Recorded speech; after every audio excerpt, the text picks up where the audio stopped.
Good morning 11th class.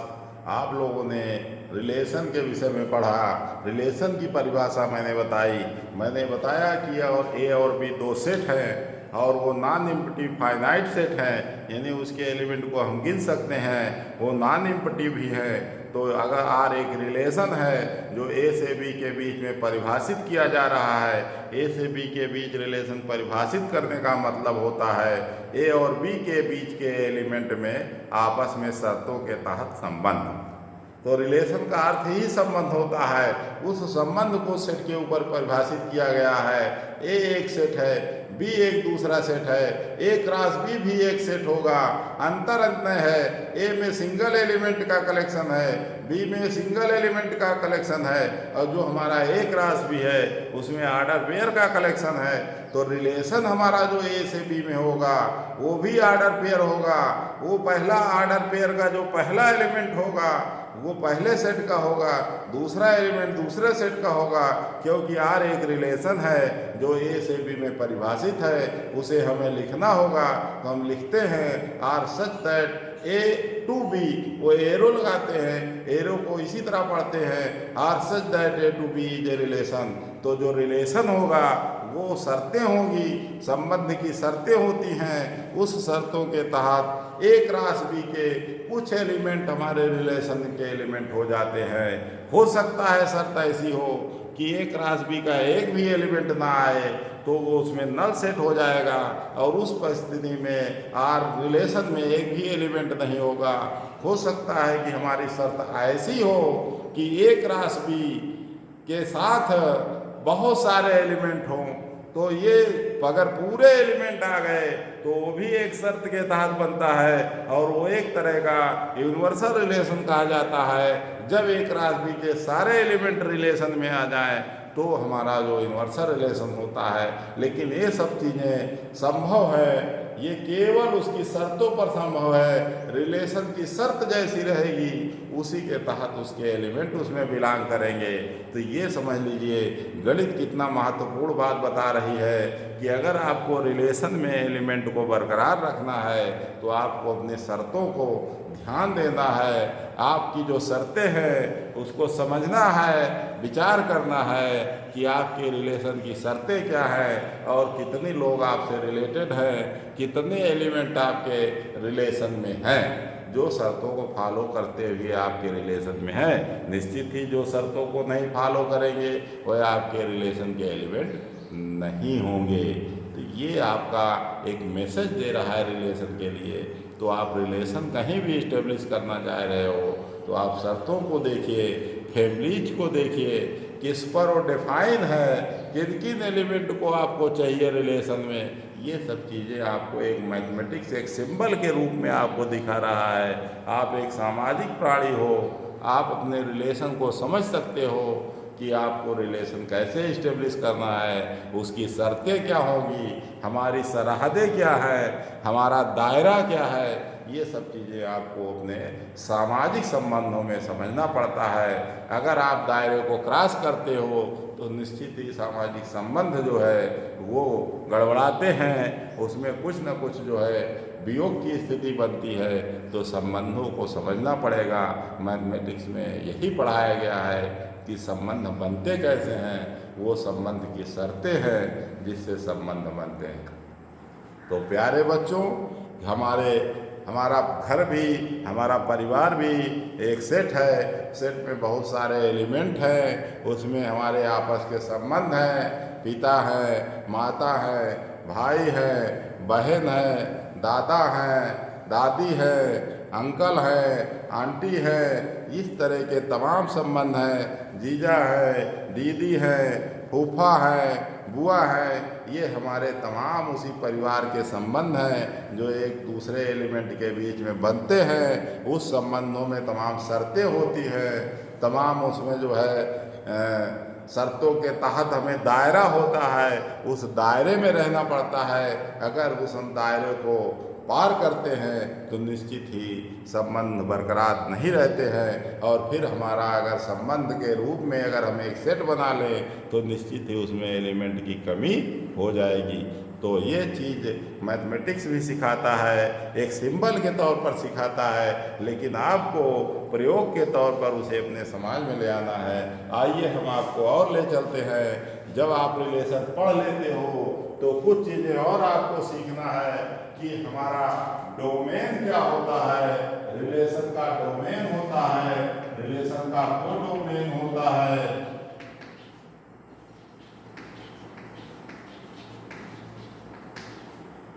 Relation का range होता है।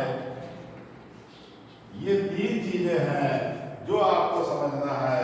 आर अगर एक रिलेशन है ए से बी में, तो जो हमारा सेट ए है वो हमारा डोमेन है।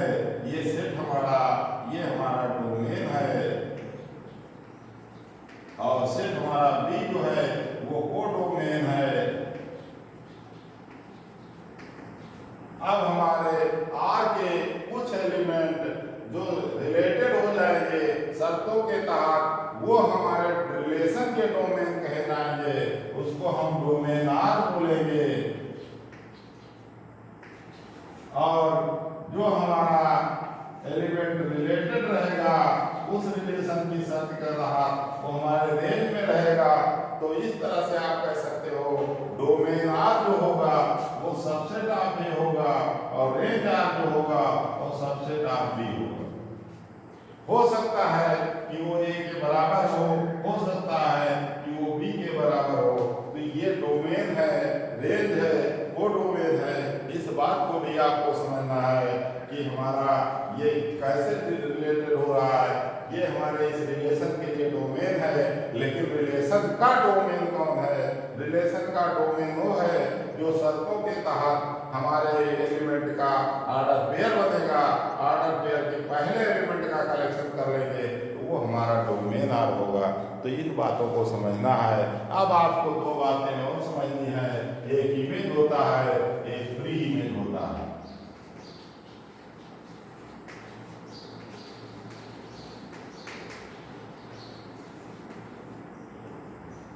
तो जो डोमेन के एलिमेंट होते हैं उसकी इमेज बनती है कोडोमेन में, वही हमारे रेंज के एलिमेंट कहे जाते हैं। और इमेज का जो प्री इमेज होती है वो डोमेन में बनती है, जो हमारा domain range domain of R का एलिमेंट कहा जाएगा, यानी रिलेशन के डोमेन का एलिमेंट कहा जाएगा। तो इस तरह से इमेज और प्री इमेज कुछ हमारे टर्मिनोलॉजी है जिसको आपको सीखना है। सेट को जो हमारा रिलेशन है उसको भी हम दो तरह से लिख सकते हैं। जैसे हम सेट को लिखते हैं, सेट बिल्डर फॉर्म है, एक सेट बिल्डर फॉर्म है, और एक जो है आपका सेट बनाने वाला फॉर्म है। तो एक जो है हमारा रोस्टर फॉर्म है जिसमें हम एलिमेंट को कामा लगा के लिखते हैं। रिलेशन को भी हम इस तरह लिख सकते हैं। रिलेशन में लिखने के दो तरीके हैं, एक हमारा सेट बिल्डर फॉर्म और एक रोस्टर फॉर्म। तो इस तरह से हम चाहेंगे तो रिलेशन को लिख सकते हैं। आइए हम आपको आगे ले चलते हैं कि हमारा पिक्चोरियल रिप्रेजेंटेशन रिलेशन का क्या होगा।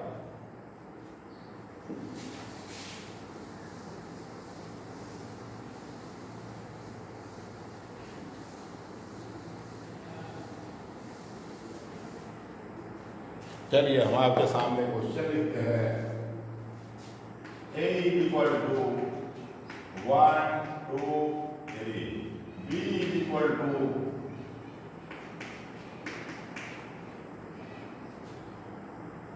1 4। R is a relation from A to B.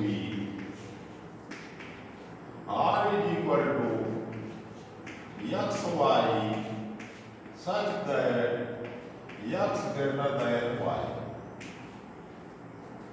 x greater than y। तो अब हम देखते हैं कि हमारा R में एलिमेंट कौन सा होगा। तो हम पहले R के एलिमेंट बनाए, R के एलिमेंट बनाए, और यहाँ ये भी देख लें, जो आप जानते हो चाहो तो लिख लो कि x जो है A का एलिमेंट होगा, y जो है B का एलिमेंट होगा। तो देखिए जो ऑर्डर पेयर बनेंगे 1 1 बनेंगे, 1 1 इस शर्त को नहीं पूरी करते हैं। 1 4 बनेंगे, वो भी नहीं पूरी करते हैं। 2 1 बनेंगे, देखिए 2 1 हमारा बनेगा, तो 2 1 हमारा एलिमेंट होगा, 2 1 हमारा एलिमेंट होगा। 2 4 हमारा एलिमेंट नहीं होगा रिलेशन का। 3 1 हमारा एलिमेंट होगा, 3 4 हमारा एलिमेंट नहीं होगा। इस तरह से जो हमारी शर्त बनी वो ये बनी, और ये बनी तो हमारा जो डोमेन आर है, जिसको हम DOM आर लिखते हैं, डोमेन आर हमारा 2 और 3 दो एलिमेंट हो गए, और रेंज आर हमारा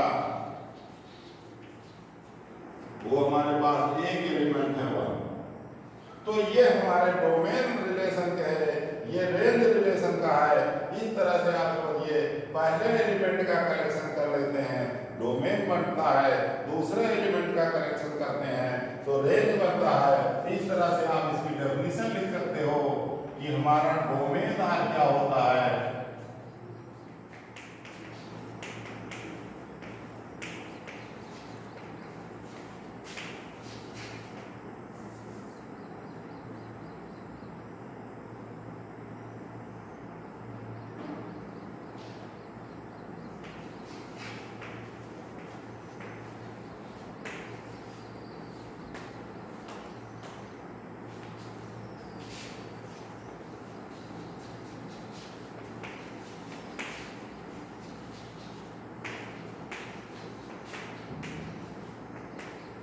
रिलेशन के जो ऑर्डर पेयर होते हैं उनके फर्स्ट एलिमेंट का कलेक्शन कर लेंगे, एक सेट बना लेंगे, वो हमारा डोमेन कहा जाएगा।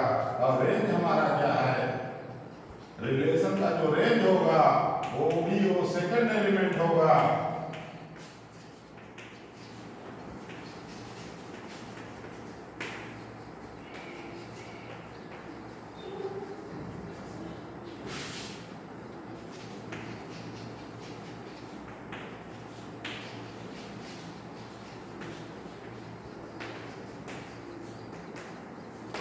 तो जो आर के एलिमेंट है उसके ऑर्डर पेयर है, जो उसका सेकंड एलिमेंट को कलेक्ट कर लेंगे वो हमारा रेंज का एलिमेंट होगा। और फिर आइए पिक्चोरियल रिलेशन क्या होता है, पिक्चोरियल रिप्रेजेंटेशन क्या होता है वो देखिए।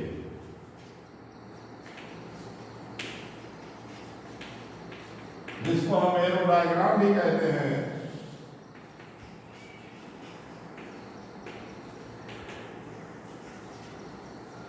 एरो डायग्राम देखिए,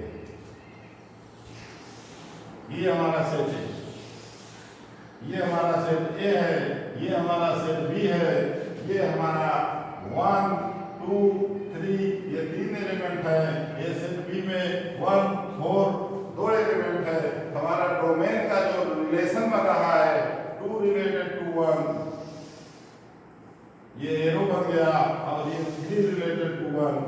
ये हमारा आर एक रिलेशन है जो ए से बी में है, ये दिखाया गया है R such that A to B. तो ये हमारे रिलेशन को दर्शा रहा है, ये रिलेशन का पिक्चोरियल डायग्राम। तो इस तरह से आप इन सब चीजों को शो कर सकते हो, डोमेन क्या है, रेंज क्या है, हमारा पिक्चोरियल रिलेशन क्या है, ये चीज आप समझिए, पिक्चोरियल रिप्रेजेंटेशन को समझिए। इस तरह से आप रिलेशन की टर्मिनोलॉजी को सीखिए। अब एक चीज और आप सीखिए कि इसके आगे इनवर्स रिलेशन क्या होता है। आइए हम आपको इनवर्स रिलेशन के विषय में बताते हैं।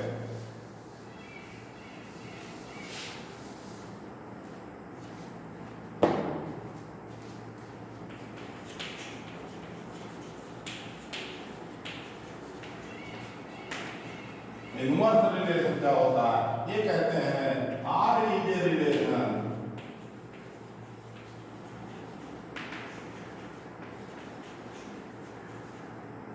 From set A to set B. तो then R is a relation from A to B. तो ये कहते हैं जो आर इनवर्स होगा वो आर इनवर्स एक रिलेशन होगा जो कि बी से ए।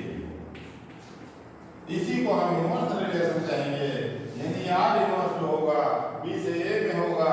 यानी अगर आर के ऑर्डर पे आप कह रहे हो R is equal to X Y such that x element of A and y element of B under certain condition, then R inverse is equal to yx such that y element of B and x element of A। And you can say, अगर यहाँ आप कहते हो कि R is subset of A cross B, तो हम ये कहते हैं कि R inverse is subset of B cross. यानी इनवर्स रिलेशन ये होता है, जो एरो बदल जाता है, एरो की डायरेक्शन बदल जाएगी। अगर आप यहीं आपको पिक्चर दिखाना चाहें इसी एरो डायग्राम में, तो ये आप यहाँ समझने का प्रयास करिए, इनवर्स पिक्चर को समझने का प्रयास करिए। ये आप जो है 1 2 3 है, ये 1 4 है, ये सेट है, ये बी है, ये इधर से इधर को जो रिलेशन होगा वो आर इनवर्स होगा। और 1 रिलेटेड आपने देखा 2 है, एरो इधर को हो गया, एंड 1 रिलेटेड आपका 3 है, एरो इधर को हो गया। ये एरो डायग्राम हमारा इनवर्स रिलेशन को बता रहा है। तो ये इतनी बातें हैं, इन सब चीजों को ध्यान रखे रहिए। रिलेशन क्या होता है रिकॉल करिए, प्री इमेज क्या होती है, इमेज क्या होती है, डोमेन रिलेशन क्या क्या होता है, रेंज रिलेशन क्या क्या होता है, पिक्चोरियल डायग्राम क्या होता है। इन सब बातों को ध्यान से समझ लीजिए, एक बार पढ़ लीजिए, रिवाइज कर लीजिए, हमारे वीडियो को देखिए, बार बार समझने का प्रयास करिए। अब हम अगले दिन इसके आगे चलेंगे, आज यहीं तक रहने दीजिए। धन्यवाद।